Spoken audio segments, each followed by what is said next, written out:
Hey, what is up everybody? This is our second episode for Paranormal College, and today I chose a college which I know is a little controversial due to me being a Temple Owl and this being Penn State, but I'm going to let our differences go aside since we both apparently have a lot of paranormal stuff, and I believe Penn State has a lot more than us, so I'll give them that.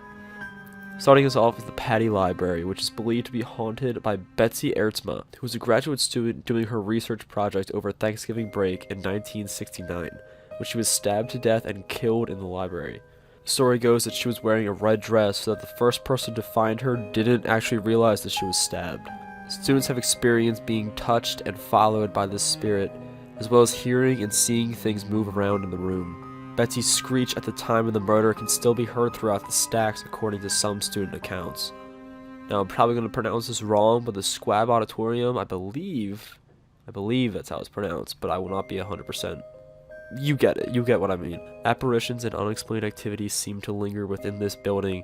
Rumored stories and campus legends have trickled down through the years of 3 distinct ghosts haunting the auditorium. Supposedly, these ghosts are the late Penn State president George Arthington, whose grave resides in front of the building. There also seems to be the ghost of a janitor and what people believe to be a spirit of a woman in the theater.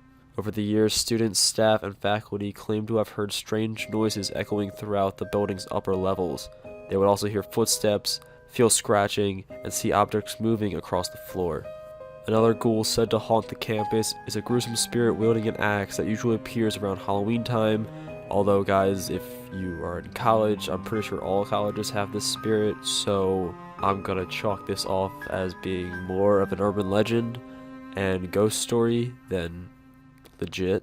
So, moving on. Apparently across the street from the auditorium is the Botany House, built in 1909.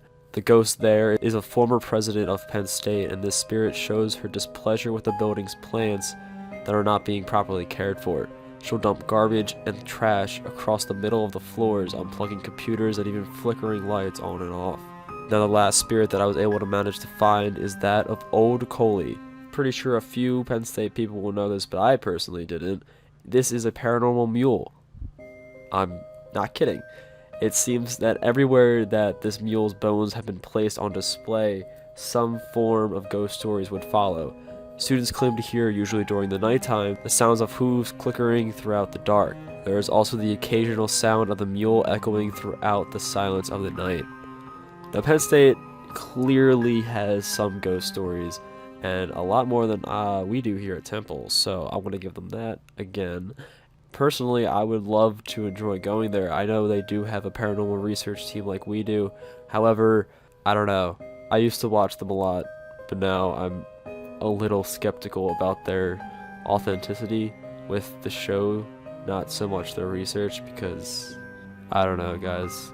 I might even do a video on that because some of the things they do just don't seem to be too plausible, and their editing kind of lays to rest the fact that some of these things may be scripted, so we'll see. I don't know. Who knows? But Penn State is definitely a hot spot of some sorts of paranormal activity. Even if it isn't, it definitely has a rich history of ghost stories dating back to its creation. An awesome school, and I don't know, if you guys are interested in going there, maybe you want to avoid some of these areas at night. It's just a warning to you young high school seniors. Thank you for staying with us to the end. If you enjoyed this journey, hit the like button down below and leave a comment in the comment section. I always consider suggestions for new videos and topics, so do not be shy. Also, do not forget to subscribe in order to stay up to date on all things unexplained. Until then, I hope to see you again next time as we take another trip into the realm of the unknown.